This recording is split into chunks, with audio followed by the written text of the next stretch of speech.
eventually got it. Work started. Sadly, just before its completion, he passed away. The project was taken over by his daughter Zoe. It was opened up in 1998 by Her Majesty the Queen. But over there today, you'll see an old Shakespearean play being reenacted. But over there, you'll see things like Romeo and Juliet and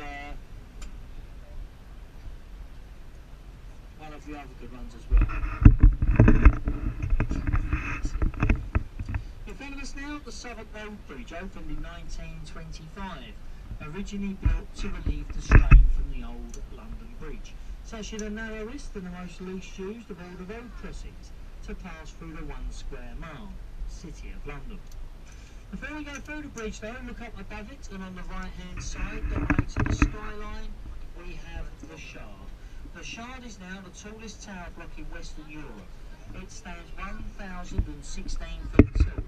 It comprises of many different things today. There's a luxury 5-star hotel, private apartments, a few different restaurants. The top floor of the Shard, look it up in advance, is £24. Turn up on the day, they will charge you £30.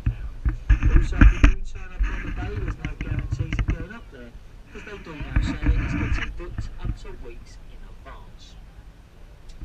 Before we go through the bridge, look in the right hand corner, see the flight of stairs coming into the river?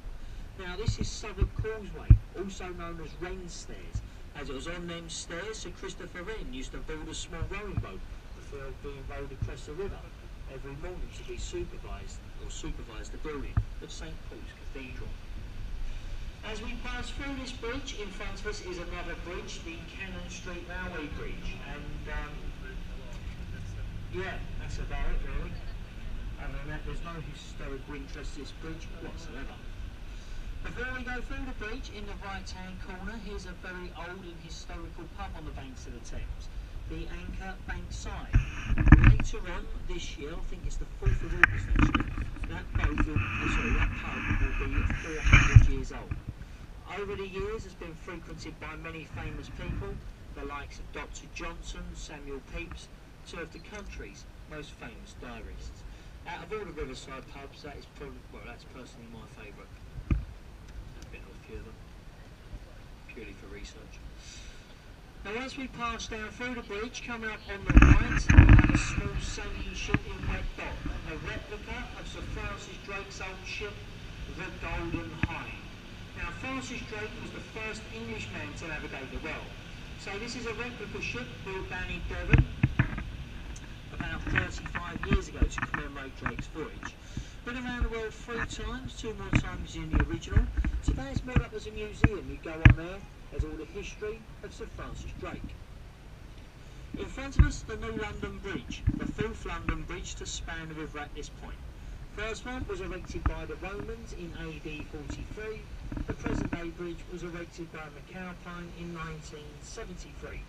London Bridge before this became unsafe, taken down stone by stone and sold to an American oil company. It's now spanning Lake Havasu in the Arizona desert, USA.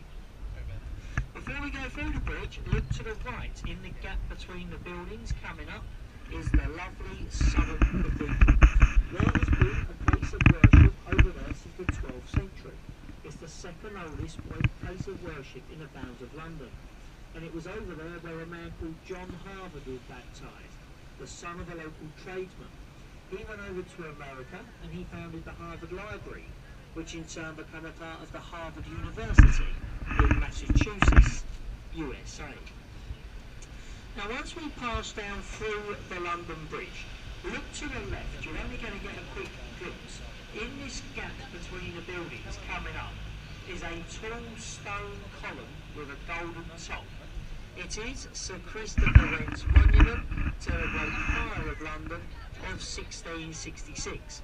It's built to represent a candle.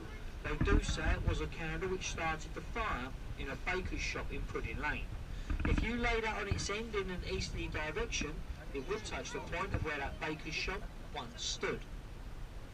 Also to the left hand side, the lovely yellow brick building coming up, the old Billingsgate Fish Market. A fish market stood on that site for nearly 900 years. This was until the late 80s. The tradition was sadly broken and it moved downstream to larger premises in the Docklands area. The building today is a private function hall. The building next door behind the trees is Windsor Guard House, the headquarters of Her Majesty's Customs and Excise. That's where they train those lovely smiling people who rip your bags apart when you get to the airport. Now everyone asks us about all the tall tower blocks you see in London. All of them are multifunctional, whatever makes the most money. Over the rivers, either private apartments, five-star hotels, riverside restaurants, riverside rooftop gardens, office space, whatever makes the most money. They're all multifunctional. Then some of them got shops in the bottom, so they're all pretty much the same in modern day apartments. In front of us on the right, London's very own warship, HMS Belfast, the largest of the light cruisers ever built for the British Royal Navy. Weighs 11,500 tonne. She did see active service during World War II. She last fired her guns in anger at the Korean campaign. Decommissioned from the Navy in the 1970s, brought here by the Imperial War Museum, she's now permanently moored up 7 days a week as a museum ship to the public. In front of us, the Tower Bridge. Tower Bridge opened in 1894, a twin suspension and a bascule bridge. When I say a bascule bridge, I mean the lowest section of the centre arch can actually raise in two halves like a giant drawbridge.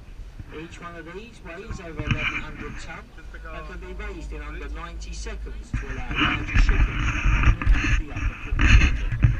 Tower Bridge was built in the Gothic style to blend in with its surroundings. On the left-hand side, we have the world famous Tower of London. Now, work first commenced in the Tower of London under the orders of William the Conqueror in 1078. Been used as many things in its time: a royal palace, a zoo, a mint, an observatory, most famously a prison and a place of execution. If you look to the bank as we go past the tower, you'll see that archway. Above it,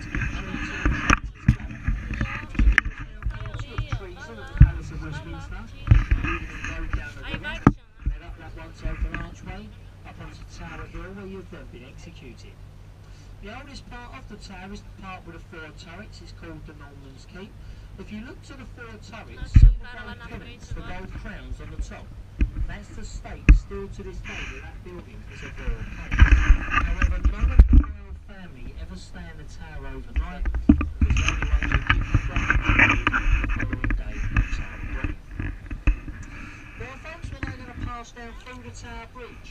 As we leave Tower Bridge behind us, we now leave the city behind us. We now enter which used to be the more commercial side of the River Thames. Now, we have our destination of St Catherine's over to the left.